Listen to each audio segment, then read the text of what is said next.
Hello दोस्तों। हम पादपों में खनिज पोषण पढ़ रहे थे। पादपों में खनिज पोषण में पादप पोषण में वृहद तथा सूक्ष्म पोषकों की भूमिका पढ़ रहे थे। तो पोषक तत्वों की क्या भूमिका होती है वो पढ़ रहे थे। हमने लगभग जो पोषक तत्व पढ़ लिए थे, जैसे कार्बन है, ऑक्सीजन है, हाइड्रोजन है, नाइट्रोजन है, फास्फोरस है, पोटेशियम है, मैग्नीशियम है, सल्फर है, मैंगनीज है, बोरॉन है आदि। ये अपने पढ़ लिए थे। नेक्स्ट अपन पढ़ रहे हैं, अब पढ़ रहे हैं अगला जिंक। क्या पढ़ रहे हैं? जिंक। देखो ये भी एक मतलब आवश्यक सूक्ष्म मात्रिक पोषक तत्व है। देखो दोस्तों, जिंक क्या है? जिंक को जो पौधे हैं वो द्विनायन आयन के रूप में अवशोषित करते हैं। द्विसंयोजन। देखो ये जो जिंक, इसका अवशोषण पौधे Zn+2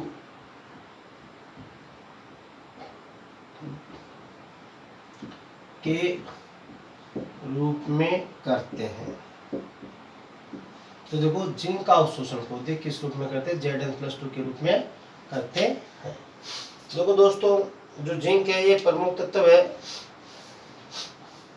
देखो ये जो है फास्फोरस के अवशोषण को नियंत्रण भी करता है। यह भूमि में फास्फोरस के अवशोषण को भी नियंत्रित करता है।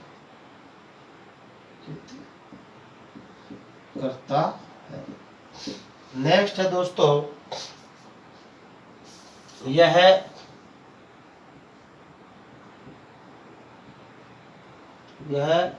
तत्व पादप हार्मोन IAA इंडोल एसिटिक अम्ल IAA के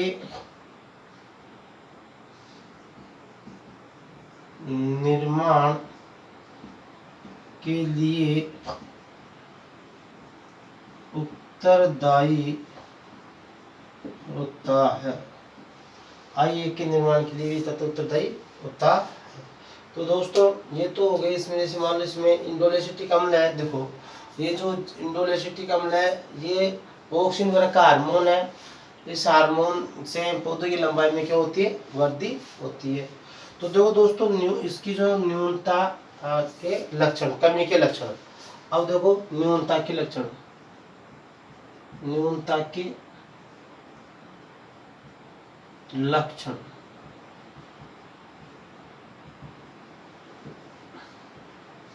देखो दोस्तों, अब ये जो इंडोल एसिटिक अम्ल है ये लंबाई के लिए उत्तरदायी है। मतलब इसकी उपस्थिति में पौधे की लंबाई बढ़ जाती है। अब मान लो अगर इस हार्मोन की कमी हो जाएगी तो इंडोल एसिटिक अम्ल भी क्या हो जाएगा? तो पौधे में क्या आ जाएगी? मतलब इसमें बौनापन आ जाएगा। और इसमें जैसे मान लो कई प्रकार के, अब इसमें जो है तत्वों का निर्माण नहीं होगा और फिर उत्तक से धब्बे हो जाते हैं। देखो तो देखो इस तत्व की कमी से पादप स्तंभिक बोना हो जाता है। एक तो इसमें क्या कहते हैं? स्तंभिक बोना हो जाता है। दूसरा, इस तत्व की कमी से श्वेत उत्तक से क्षेत्र धब्बे के रूप में बनते हैं। कमी से श्वेत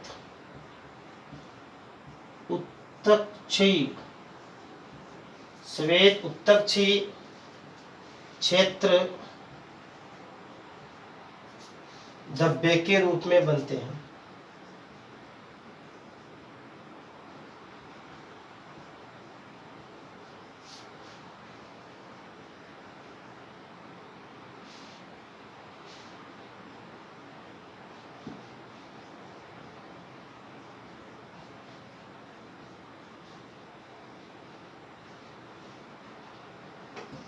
श्वेत उत्तकशील क्षेत्र के होते हैं धब्बे के रूप में तो बनते हैं। तो देखो दोस्तों, जिंक अपन पढ़ रहे जिंक, तो जिंक का अवशोषण जो पौधे Zn+2 आयन के रूप में करते हैं। यह फास्फोरस अवशोषणों को नियंत्रण रखता है। यह इंडोलेसिटिक निर्माण के लिए उत्तरदायी होता है। कमी से पौधे स्तंभिक बौने हो जाते हैं और उत्तकशील धब्बों का निर्माण होता है। इस तत्व की कमी से क्या बनते हैं? उत्तकशील धब्बे बनते हैं। इस प्रकार ये क्या है? जिंक तत्व है। अब देखो दोस्तों, जिंक के बाद में अपन नेक्स्ट तत्व पढ़ेंगे। अगला तत्व है अपने पास है तांबा, कॉपर। अगला तत्व क्या है? कॉपर। इसको एक बार देख लो आप ध्यान से।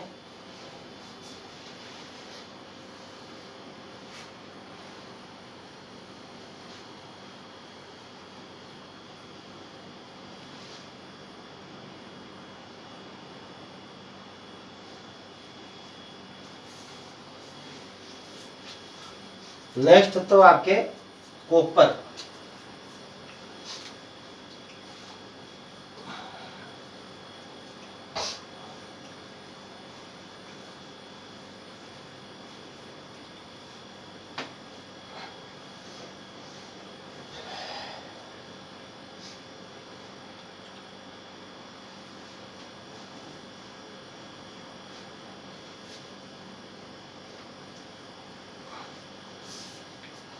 देखो दोस्तों, अब लेते हैं अपना नेक्स्ट तो कॉपर।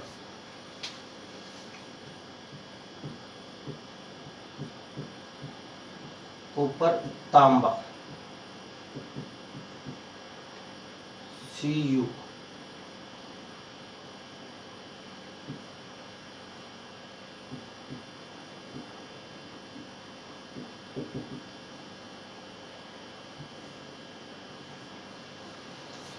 देखो दोस्तों,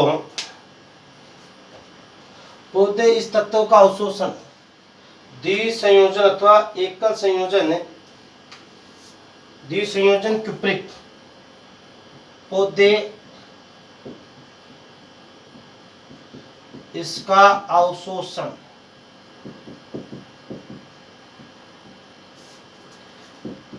द्विसंयोजक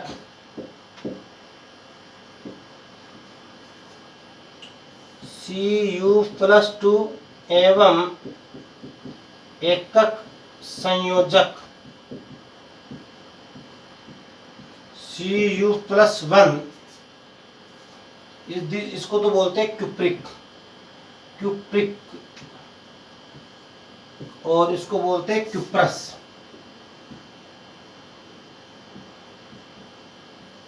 क्यूप्रस के रूप में करते हैं।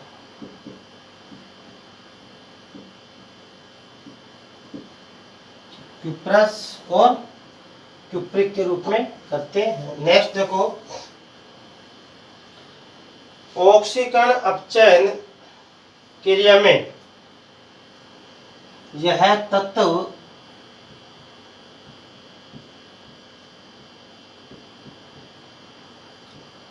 ऑक्सीकरण अथवा अपचयन क्रिया में इलेक्ट्रॉन वाहक का कार्य करता है।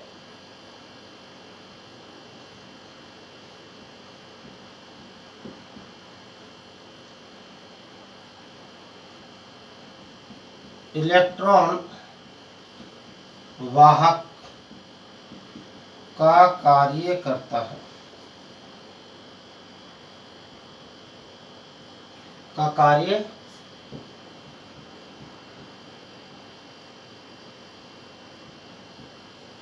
करता है। इलेक्ट्रॉन वाहक का कार्य करता है। आगे देखो, यह प्लास्टोसाइनिन व साइटोक्रोम ऑक्सीडेज का यह तत्व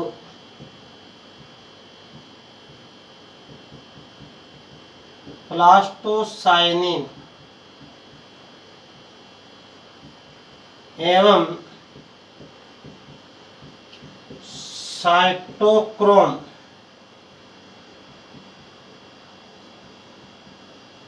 ऑक्सीडेज का प्रमुख घटक है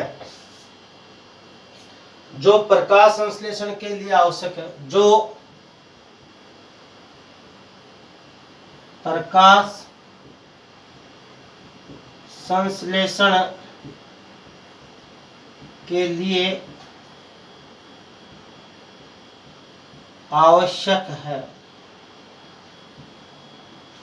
देखो दोस्तों, न्यूनता के लक्षण, न्यूनता के लक्षण।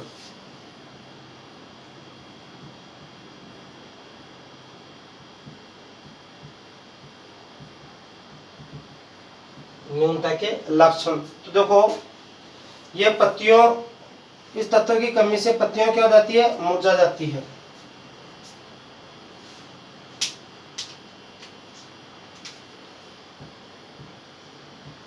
कमी से पत्तियां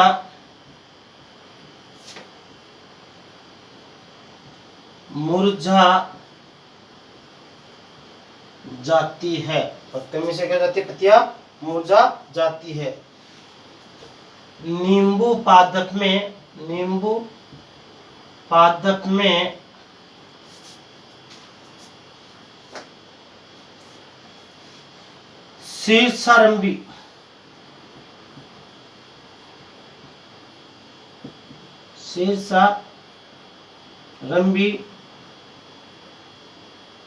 शीर्षारंभी डाइबैक रोग उत्पन्न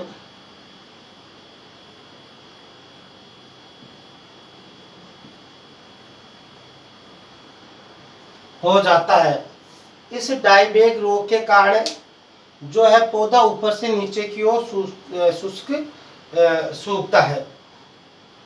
तो देखो, इसमें कॉपर है, कॉपर अवशोषण द्विसंयोजित आयन क्यूप्रिट या क्यूप्रस के रूप में ऑक्सीकरण अपचयन इलेक्ट्रॉन वाहक के रूप में कार्य करता है। ये प्लास्टोसाइनिन और साइटोक्रोम ऑक्सीडेज का प्रमुख घटक है जो प्रकाश संश्लेषण के लिए आवश्यक है। इसकी कमी से पत्तियां मुरझा जाती है तथा नींबू पादप में शीर्षारंभी रोग अर्थात पौधा शीर्ष से नीचे की ओर कमजोर पड़ जाता है, सूख जाता है ऊपर से नीचे की ओर। इसका मतलब क्या होता है, ऊपर से नीचे की डाइबैक, ऊपर से नीचे की ओर जो सूख जाता, शीर्षारंभी रोग हो जाता है। दोस्तों, ये तो आपके कॉपर है। नेक्स्ट तो लेंगे अपन, नेक्स्ट है आपके मोलिबेडेनम। नेक्स्ट क्या है, मोलिबेडेनम।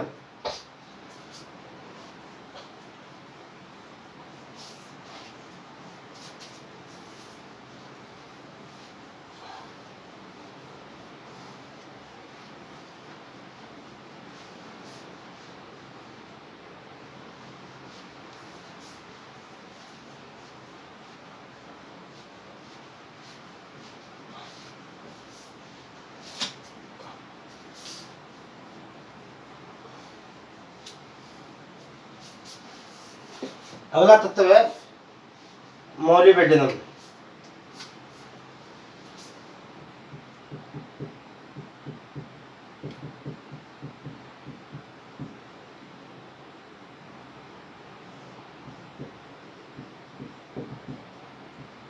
देखो दोस्तों,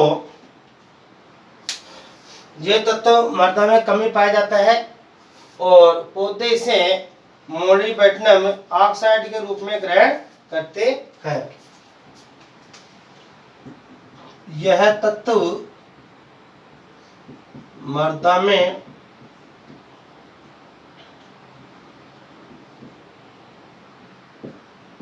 कम पाया जाता है तथा पादप इससे मोलिबेडेनम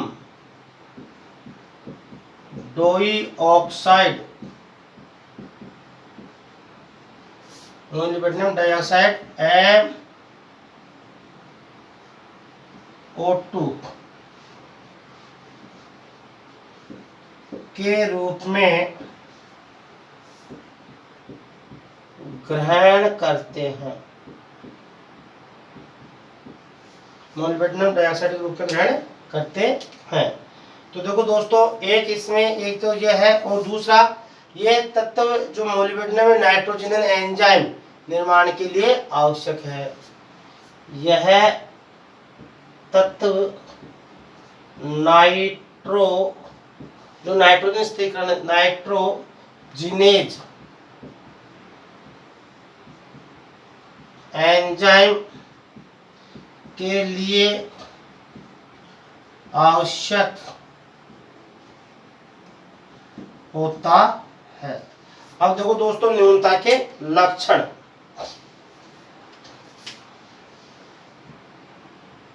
न्यूनता के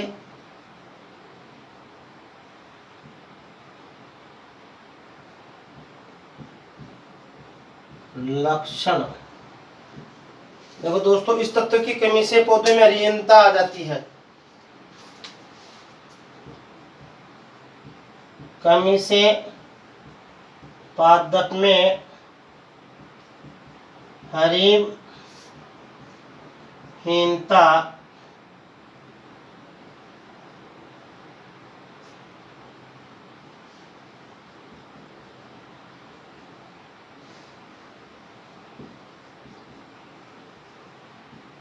आ जाती है। दूसरा, इस तत्व की कमी से पौधा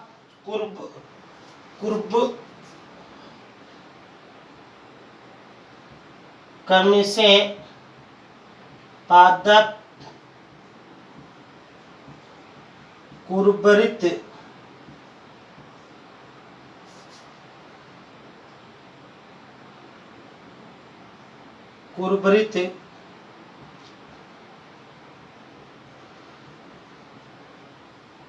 हो जाता है।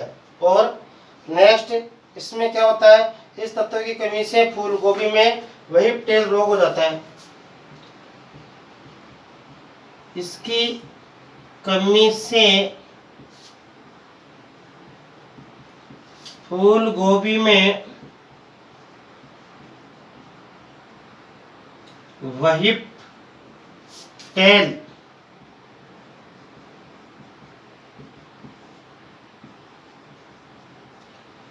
रोग हो जाता है।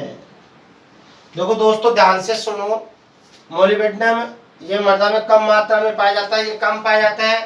पौधे से मोलिब्डेनम डाइऑक्साइड के रूप में जो ग्रहण करते हैं, नाइट्रोजन एंजाइम के लिए आवश्यक होता है। ये कमी से हरिमहीनता आ जाती है, पत्तियां जो नहीं, कमी से पादप कुर्बित हो जाता है, टेढ़ा मेढ़ा हो जाता है। और फूल गोभी बहुत इंपॉर्टेंट है, नोट फूल गोभी में व्हाइट रोग हो जाता है। नोट नाइट्रोजन एंजाइम के लिए आवश्यक नाइट्रोजन एंजाइम के सक्रियण के लिए आवश्यक तत्व होता है। कौन सा तत्व होता है? ये आपके मोलिब्डेनम तत्व क्या होता है, आवश्यक होता नाइट्रोजन एंजाइम के लिए। मोलिब्डेनम तत्व क्या होता है, आवश्यक होता है। देखो दोस्तों, अभी नेक्स्ट जो आपके है, नेक्स्ट आपके क्लोरीन।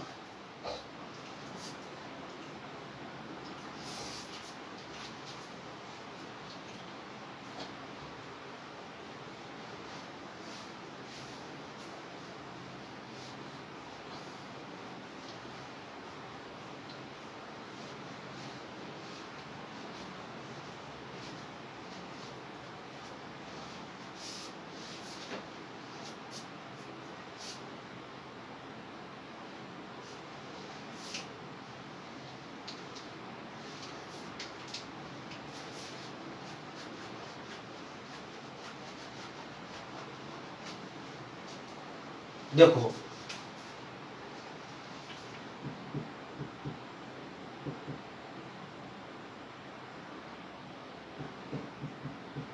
क्लोरीन,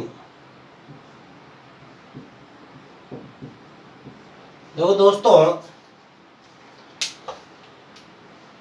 मृदा में यह तत्व क्लोराइड आयनों के रूप में पाया जाता है, या पौधे इससे क्लोराइड आयन के रूप में अवशोषित करते हैं,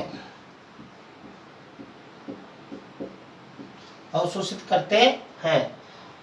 यह तत्व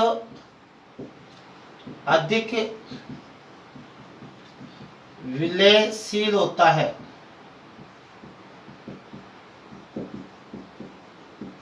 विलयशील होता है।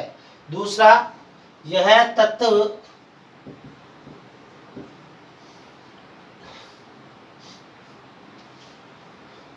जल के प्रकाशिक अपघटन एवं O2 उत्पादन में उत्प्रेरक का कार्य करता है।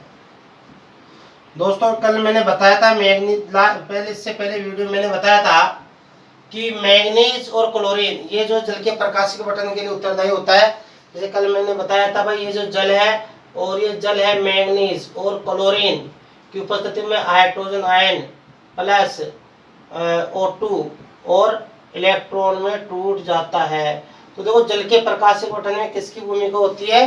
क्लोरीन की भूमिका होती है, क्लोरीन की भूमिका होती है। इंपॉर्टेंट है ये, क्लोरीन की भूमिका होती है, तो ये उत्प्रेरक का कार्य करता है। तो इसमें ये नोट है, अच्छा है ये। अब आता दोस्तों न्यूनता के लक्षण, न्यूनता के लक्षण, न्यूनता के लक्षण। देखो दोस्तों, इस तत्व की कमी से क्या हो जाता है? पौधे में रंगहीनता आ जाती है और पत्तियों का निर्माण कम होता है, या फलों का निर्माण क्या होता है? कम होता है। इस तत्व की कमी से या इसकी कमी से हरिहीनता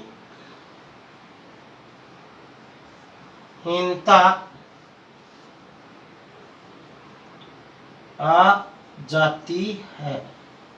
दूसरा, कमी से फलों का निर्माण कम होता है, फलों का निर्माण कम होता है। देखो दोस्तों, ये क्लोरीन है और क्लोरीन ये क्या है? क्लोराइड आयन अधिक विलयशील, जल के प्रकाशिक अपघटन इंपॉर्टेंट है ये जल के प्रकाशिक अपघटन के लिए। दूसरा, इसमें इसकी कमी से न्यूनता से क्या होता है? हरिहीनता आ जाती है और फलों का निर्माण नहीं होता है। ये इंपॉर्टेंट है, जल के प्रकाशिक अपघटन में उत्प्रेरक का कार्य करता है कौन? क्लोरीन। ठीक है। अब देखो इसमें कई है क्लोरीन में और भी है, जैसे शिफ्ट प्रभाव वगैरह, लेकिन आप तो ये याद करो इसमें। ठीक है, क्लोरीन है। अब लास्ट इसमें जो है 17वां जो तत्व है वो आपके निकल, 17वां है निकल। 17वां तत्व क्या है? निकल।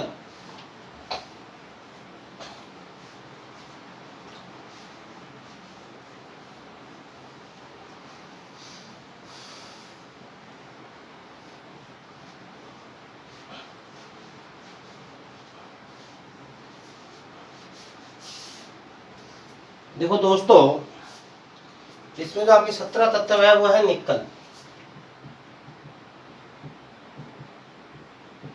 निकल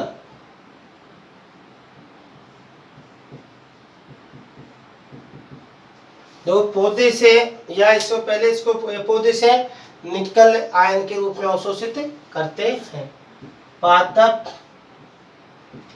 इसे Na+2 के रूप में अवशोषित करते हैं, अवशोषित करते हैं। किस रूप में? Na+2 के रूप में क्या करते हैं? अवशोषित करते हैं। ठीक है, निकल को। नेक्स्ट इसमें जो एक इसको जो है निकल को 1988 में डाल्टन ने अनिवार्य तत्व में सम्मिलित किया था। देखो अगला है, इस तत्व को डाल्टन ने 1988 में अनिवार्य तत्वों में सम्मिलित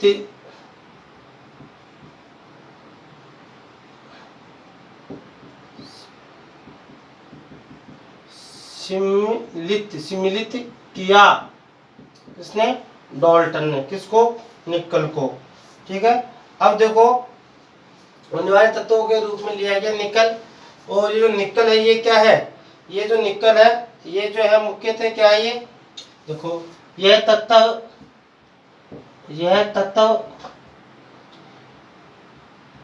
यूरिएज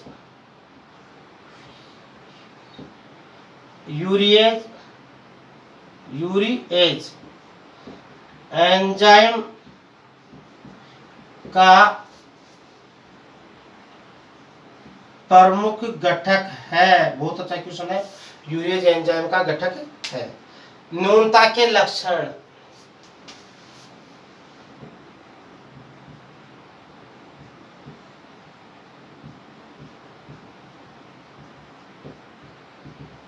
देखो दोस्तों इस तत्व की कमी से जो के पादप में अजीवात रोग उत्पन्न हो जाता है, अर्थात जो के पौधे में भ्रूण नहीं बनता। इस तत्व की कमी से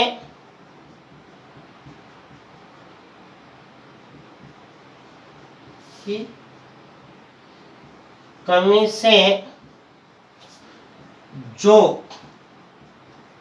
पादप में अजीवात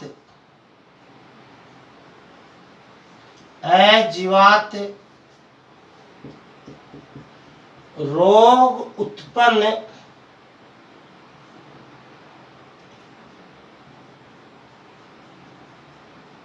हो जाता है। कौन सा रोग हो जाता है? अजीवात रोग हो जाता है, अर्थात जो होते हैं वो थोते बनते हैं, अंदर से भ्रूण का विकास नहीं होता है, भ्रूण नहीं बनता, जो खाली रहते हैं, जो अंदर से क्या होते हैं? खाली होते हैं। अर्थात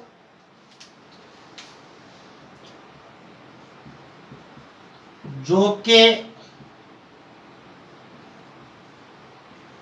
बीजों में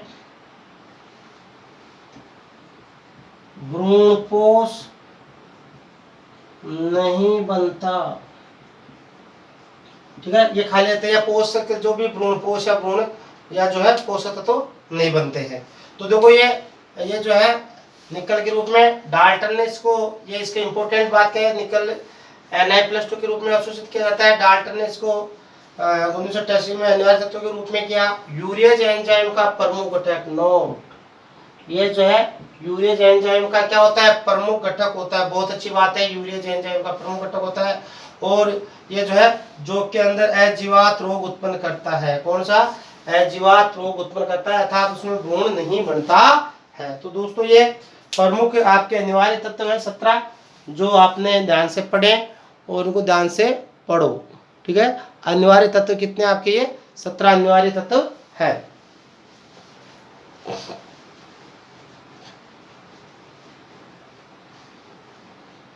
दो दोस्तों यह अनिवार्य तत्वों से संबंधित में आपके कुछ क्वेश्चन बना रहा हूँ।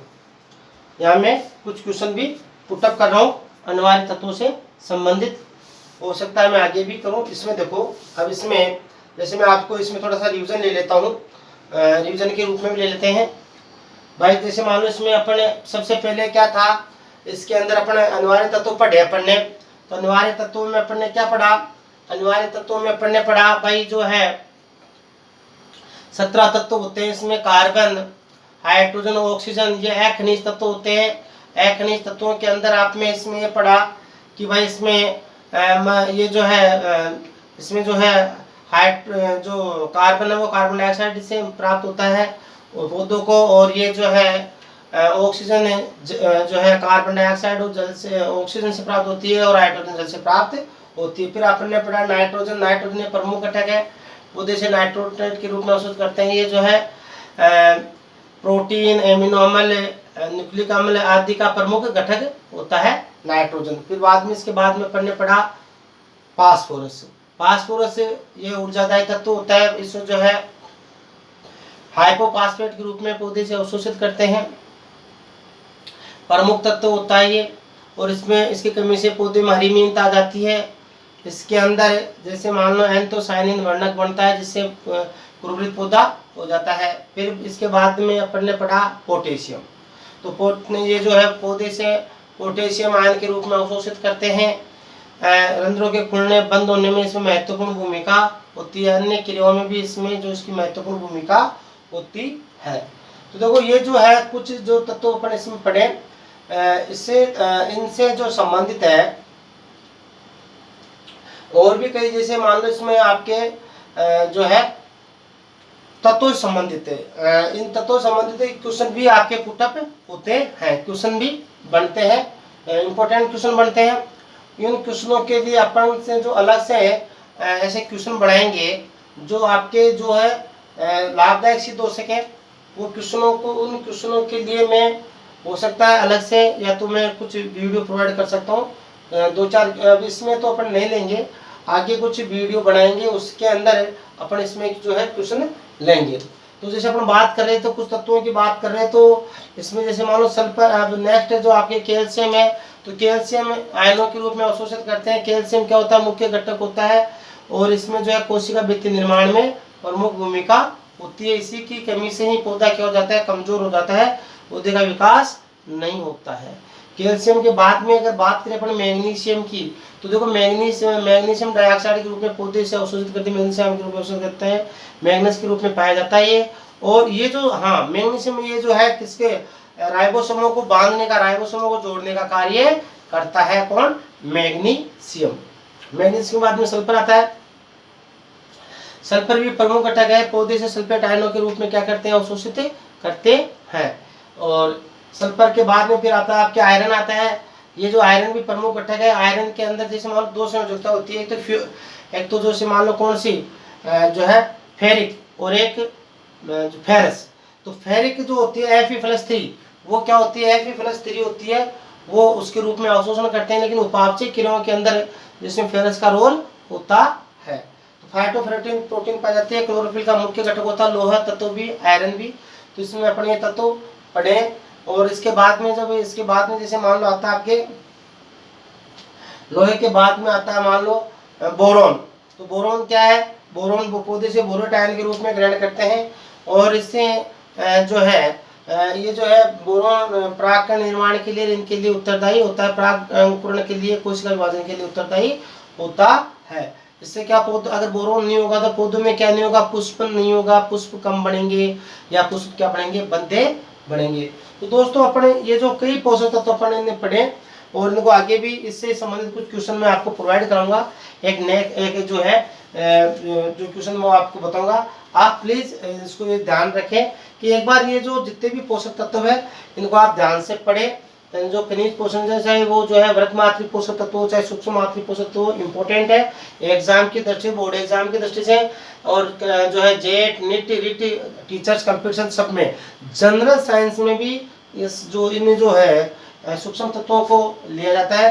देखो अपन जैसे हर वीडियोज के अंदर अपन 4-4, 3-4, 5-5 जो है पोषक तत्व पढ़ रहे हैं।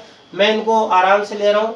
इनकी जो भाई किस रूप में लेते हैं, संबंधित बात, रोग या इसकी विशेषता और न्यूनता के लक्षण, आप सभी तत्वों को ध्यान से पढ़ें और ताकि आप इससे संबंधित जो है अच्छे जो है क्वेश्चन पुटअप कर सके, चाहे कंपटीशन हो चाहे बोर्ड एग्जाम हो।